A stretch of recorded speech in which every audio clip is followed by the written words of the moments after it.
So hi everyone and welcome back to another video. Today I have Shiv who has been a mentor, friend and a boss since last 1.5 years, and he has a great experience in finance. He has a great experience in finance as well as the most important and exciting places for a lot of people, the Wall Street. Hi Vipul, pleasure to be here and great. Thank you for having me on.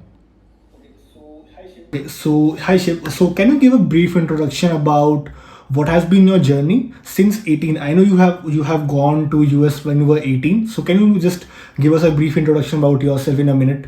Absolutely, Vipul. Actually, I was a little young for my class, so I went to the US when I was 17, right after high school. I had a few months of break, and then I went to study at Princeton University in New Jersey, and studied there for 4 years. Studied a lot of things, but I majored in mathematics, and I was really fortunate to be able to take classes with some world-renowned professors, people like John Nash, who's starred in A Beautiful Mind.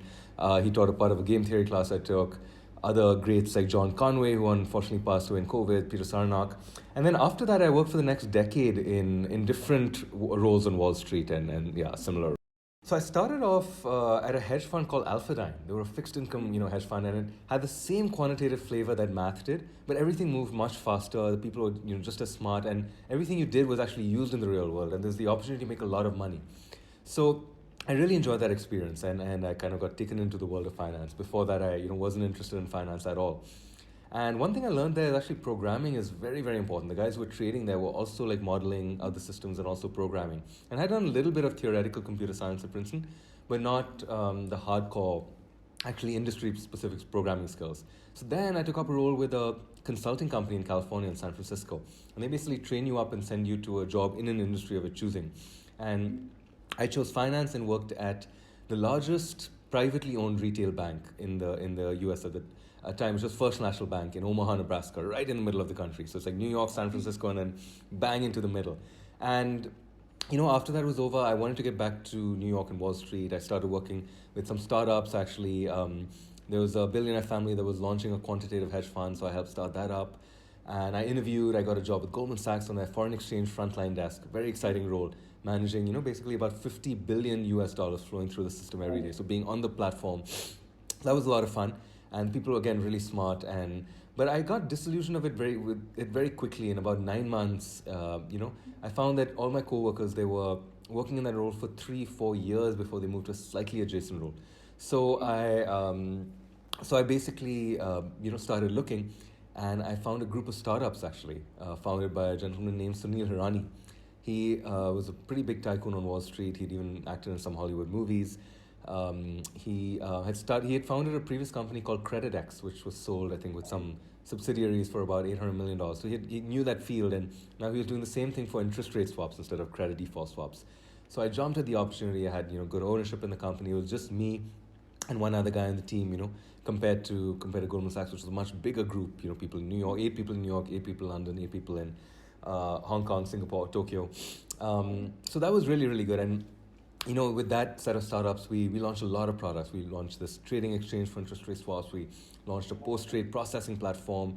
Yeah, we even pivoted into the crypto space, and then we built a crypto exchange because we had the infrastructure, the regulatory framework for it. We launched a blockchain payments platform, and I was doing that till 2021. That's actually doing very well. And then I got a little tired of the world of finance and decided to try something new after that. But more on that later. Back to you, Vipul. Okay, so one of the major doubts people have now, especially people from my age, is that is CFA actually required a decade ago? Was it actually required a decade ago? That's a great question, Vipul. There are really no rules. Everybody's path's different, and there are many, many paths. So, finance is a very broad field. There's all kinds of needs for people in finance. You need lawyers, you need controllers, you need accountants, you need traders. So, for example, like the traders, a lot of them were like athletes. Because they had the attitude, they had a go-getting attitude. They didn't need the CFA. If you have a legal background, the CFA I haven't taken it myself, so and I know it's a good solid degree. I know people are still doing it. I don't think it's a necessity, but it can certainly be helpful. So we have so apart from my experience, I have talked to other people as well, and they all have one thing in common, that they cannot work in the field of finance for more than 2 to 3 years because they feel it is much more exhausting than any other job. It is a well paid job, but it's exhausting as well. So you have a decade of experience, and I know from a fact that you are not tired working there as well. So what are the three tips you would give somebody starting at 21 at your age, 22, to excel in finance and not make the Absolutely. I think it's important to know your why. You know, why are you doing what you're doing?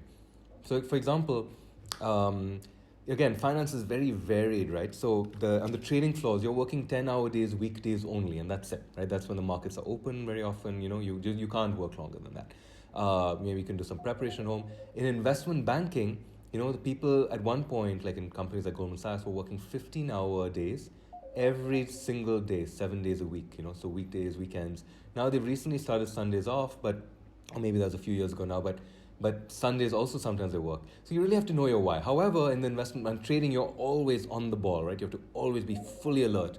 In investment banking, you know, from what I've heard is that at the junior levels especially, you know, you come in and you're not really doing much work all day till your boss leaves, and you know then the work comes and piles, on your plate. So it really, really depends. I would say one of my feedback points would be know your why. You know, why are you doing what you're doing? Are you trying to, is it for making money? You know, if that's a goal, that's a fine goal, right? No, in investment banking, like I was saying, people are often working crazy hours, but it's not as intense as on the trading floor.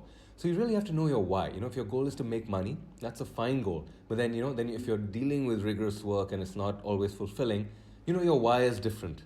If you're trying to make a difference, you may be in a fintech startup that's changing the payments landscape, you know, or you may be in a crypto venture. So you really have to know what your why is, and you may have a combination of whys. You know, you may be in a. So I think that's one thing that's really important. The second thing is, I would say, is go deep. You know, it's very easy to be a high level generalist and have a general understanding of finance, but it's very hard to then, you know, potentially make significant progress. So you really want to find an area, like, do you understand the technology of trading markets, of different exactly, trading platforms, and make that your why. And very often what will happen is, if make that your kind of core forte. And very often what will happen is, if you're really good at one thing, you can do that in a project, and you can do that project repeatedly. I've seen groups, they go from one bank to the another, and they keep building basically the same thing, you know. So they're able to really become experts at a certain thing. So that's another feedback point. And a third piece of advice would be, there's a Greek phrase, gnothi auton, which is know yourself, basically. And so, you know, I really say know yourself. Like, you know, what do you enjoy? What do you value? So this is different from know your why. Why is why you're doing what you're doing. This is know yourself. What are you good at? You know.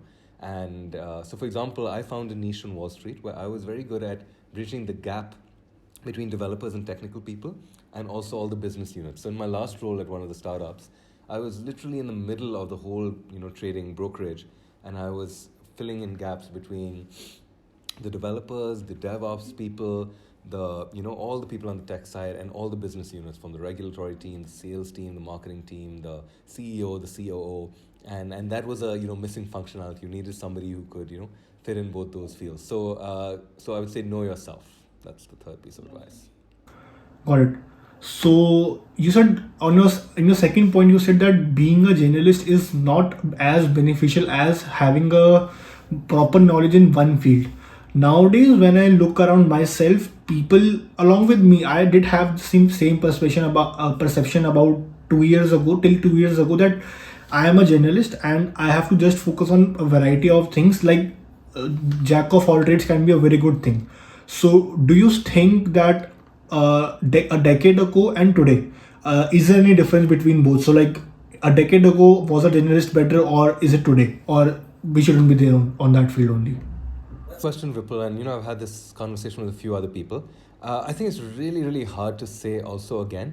But I would say that there is a general piece of advice. Like, my tendency is always to be a generalist, you know. That's come to me naturally. That's not everybody. I know some developers who they knew from the age of 10 that they were going to be a hardcore developer, and it was very clear to them. So again, this falls back on know yourself, you know. Know yourself, know what you're good at, know what's in demand in the market.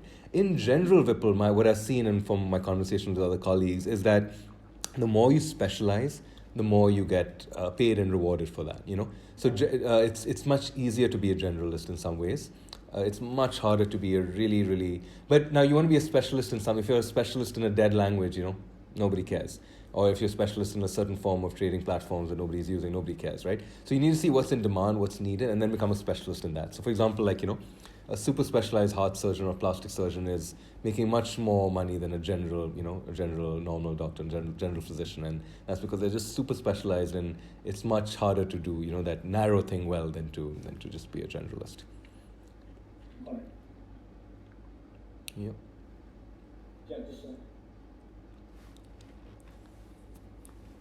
So I remember once you told me that you had a chance to buy Bitcoin when it was about $200, and your friends were buying it, and you kind of missed it at that point of time.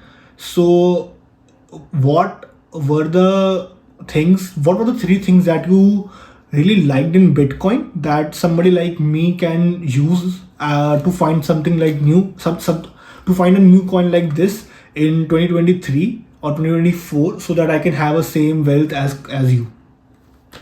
Absolutely, great question. So this was actually also when I was at Goldman Sachs. All my coworkers and colleagues were buying Bitcoin.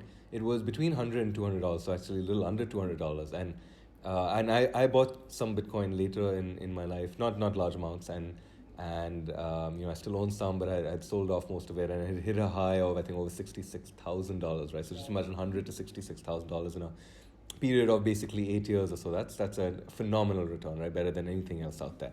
So Vipul, I don't regret not buying at all. Now very often the mentality is, hey, you could have just bought few Bitcoins, bought 10 Bitcoins, bought 5 Bitcoins or something, and it would have been worth so much. More. I don't regret it all because Warren Buffett talks about this. There's errors of commission and errors of omission. So the really bad errors are when you've done your homework, you know what you need to do, and then you don't do it because of some reason. For example, let's say I had researched Bitcoin, right? And I knew it's going to be an amazing buy. Or I felt I had a strong hypothesis for whatever reason, because maybe I admired Satoshi Nakamoto, I love the protocol. And let's say then the price was $180. And I didn't buy. I said, I'll buy when it comes down to 150. Now that is a bad error because, I'd done my homework. I believed in the long-term prospects of it. And I didn't, because of greed or because I'm just trying to over-optimize. And then let's say it never came down to 150 and I ended up never buying. That would have been a really bad error. But my error, or not even error, was that I didn't know much about Bitcoin at that time. I was working in foreign exchange. I was working in a fintech role. And Bitcoin was this new, crazy thing. And my manager was talking about it and I had a lot of excitement and hype around it. But it wasn't, I didn't have any reason or strong reason to believe. I was also very new in the workplace. I didn't have any strong reason to believe that it's going to be a mega success, So there's also an example of survivorship bias, right? It's very possible that Bitcoin would have just died down, it could have. And then we wouldn't even be having this conversation, and I would have saved my few hundred or few thousand or few tens of thousands of dollars, So the idea is one has to, and you say like Warren Buffett also talks about this, like, you don't have to hit every shot. He uses a baseball analogy, or you can think of cricket as well, right? But you have to identify the balls, that Virat Kohli apparently is really good at this, right? He plays like a machine. You have to identify the balls that are in your circle of competence that are going to be well, and then you need to swing for the fences, right?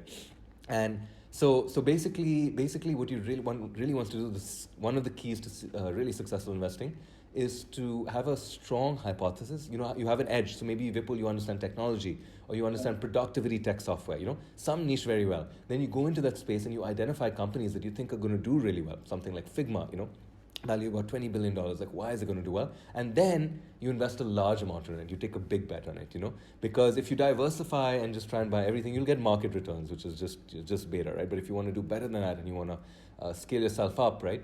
You really have to, they say don't put your eggs in one basket, but you really have to choose a few eggs and go deep into those. So, yeah. So, one more question about so this is one question about early retirement. Nowadays, I see 18 years old, 20 years old, really thinking about how can I retire by 30, 35, 40. And they just want to enjoy their life as well. I know for a fact that you have achieved fire and you are still 30, 31. and you told me about your sacrifices. So what are your two cents on that, for the fact that people who are thinking to get retired by 30 but they don't want to cut down on their expenses? Yeah, great question, Vipul. It's really a matter of you have to look at you have to see what one means by retiring. We have to define those terms, and then there's really a few levers you can pull, right? There's the income, there's the money you have coming in, which could be different sources. It could be then you have money that's going out, there's expenses, and then finally there's investment vehicles. So the money that you save, how do you use that to your advantage, right?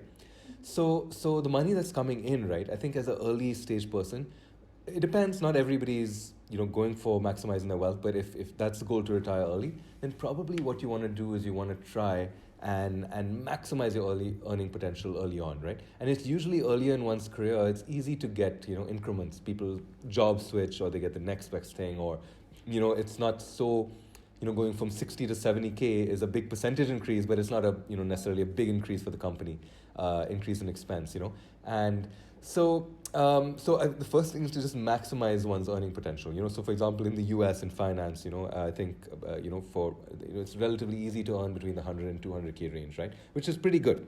People then you have to see your expenses. For example, people said have told me that living in New York, you just can't save any money, because there's so much wealth there. Anything you want to do actually costs money. I was able to actually live a pretty frugal lifestyle. So I always had roommates. I didn't eat out that much. A lot of my activities were, I didn't go out on crazy drinking binges and all, maybe once in a while. So I was able to keep my expenses relatively low and save a lot of money, right? And then finally, I had an investment, vehicle. So I invested heavily into the stock market in companies like Amazon, when it was much less expensive. So I probably had a 30 plus X, 35X return on that.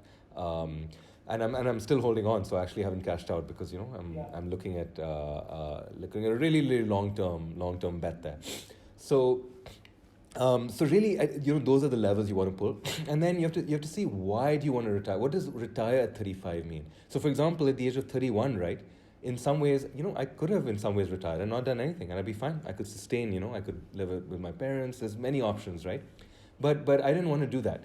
In some ways, I would look at myself as I retired from the world of Wall Street, right? So I did retire from that life, but now become my own boss, right? And I'm running my own company and all. So for me, in some ways, this is much superior to a retired lifestyle, much rather than sitting on the beach every day endlessly. I'm now running a venture that I'm passionate about. So one really have to see what one means by being retired, because trust me, I've seen people who retired different ages and they get bored like hell after a little while and they want to come back. So really, you wanna construct a life that you love. So does that mean not having a boss? Does that mean having a mission? And it could be all of these things in one. Does that mean doing something that you really really care about? Does that mean not having to worry about finances? So these are all things that you really care about. So those are the things. Does one care about wealth? For example, there's a famous blog called Mr. Money Mustache. He and his wife were software developers, and they both retired at the age of 30. And they did many things, like they don't drive a car, they mostly bike. The kid goes to the local school, they don't eat out, they practice very effective frugality, but they're able to live a very fulfilling life. They live outside the city, fresh air. And yeah, they were able to just retire easily and live a really good, meaningful life. And he writes about it and inspires. So he didn't generate crazy amounts of wealth. He didn't do a crazy startup, but he was able to. So there are many paths to it. So it really depends on what your interests are and what your goals are. Yeah. So to be honest, I'm interning at MeaVana from last 1 year, and the company has been doing pretty great, and we have reached about 1,200 users. So Shiv, what is MeaVana? How would you explain it to a 6-year-old in 20 seconds? Absolutely. So 6-year-olds today, people are really, really smart. Yeah, absolutely. Is basically your all the time, all basics dashboard. So and when we're in the browser, so in your Google Chrome, when you open a new tab, you probably currently see a blank Google page. There's not much on it. Now take that page and just spruce it up. So it's super attuned to you.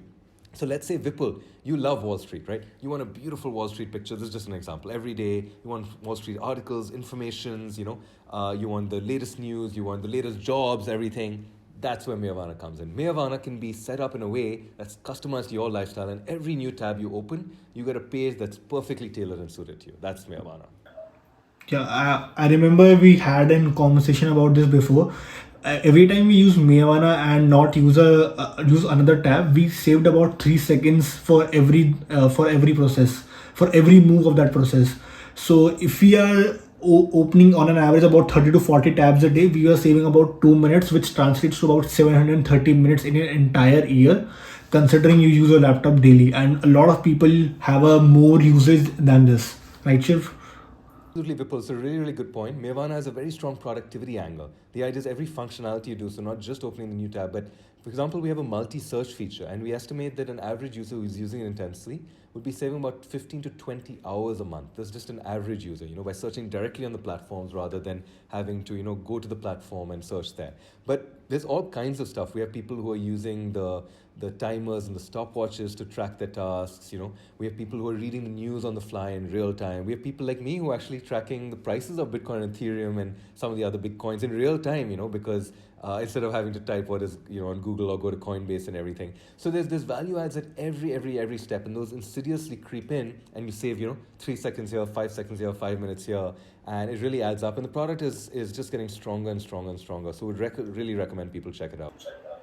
Okay, so one of the major concerns for a lot of people in India and around the world, that would be, and for the people watching this video as well till here, is security angle. What are your views on the security of MeaVana? How have you guys been working on this, and what are the ensuring points that you can give us so that we can feel secure in terms of using the product? Absolutely. And by security, Vipul, just to confirm, you mean privacy as well, right? Is that absolutely? So that's a great question. In today's world, privacy is such a thing of concern in today's digitally connected world, right? And you've seen the issues that Facebook has gone through. You've seen GDPR in Europe. So privacy is of utmost concern to us, and we have built like that from the beginning. So, for example, we have a very strong privacy policy that users can go and read. We make sure that things like, for example, even the weather and the location, right? We need to pull the user's weather to location to tell their weather. But we don't even store that in the backend. So I can't go to the backend, search for Whipple, see where he's located. That's not possible. So Chrome mislabels actually some permission, says MeaVana is trying to track your location. Actually, no, that's purely in the front end. So we've developed it in a very, very user-sensitive way. We're making sure that we're fully aware of different policies like GDPR, and we're fully compliant with them.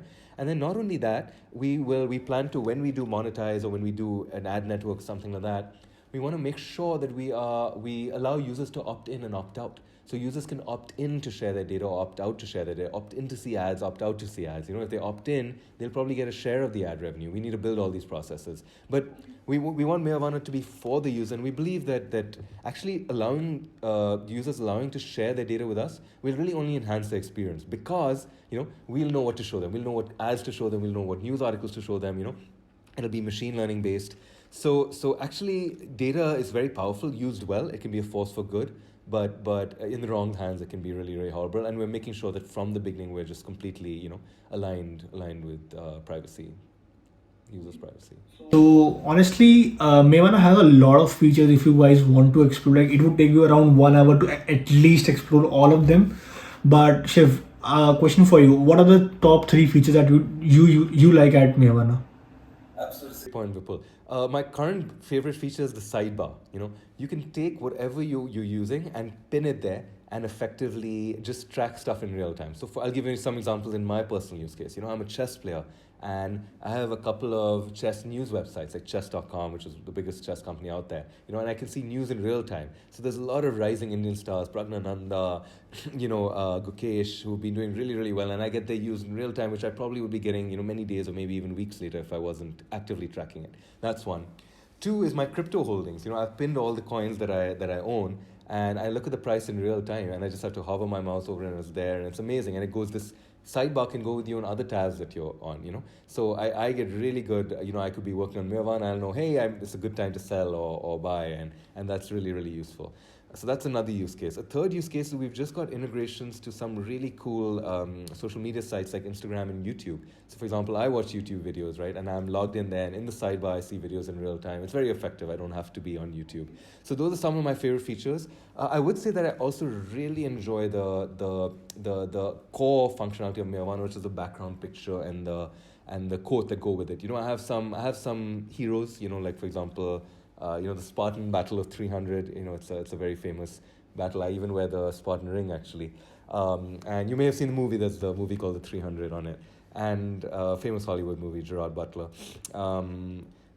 Portrayed maybe a little differently than it actually happened, but we have a 300 topic, and we found that several people around the world. It's a very niche topic, but several people around the world have discovered it and are loving it and have given really good feedback. So that's a topic that it reminds me of. Spartan quotes, there are a lot of. So I just see the quote of the day and the picture of the day, and it gets me inspired. For example, there's a quote that goes, "He who sweats more in practice bleeds less in war." And it just reminds me that all the hard work we're putting in, you, people, the rest of the team, me, every day, right? We're sweating a lot in practice, but it means that when we finally get to the war, we'll probably be in good shape. So this was it for today's video. I'm linking Shiv's handle in the description box. Do like, share, subscribe, and try out MeaVana. Thank you very much for watching this video, and I will catch you in the next one. Thank you.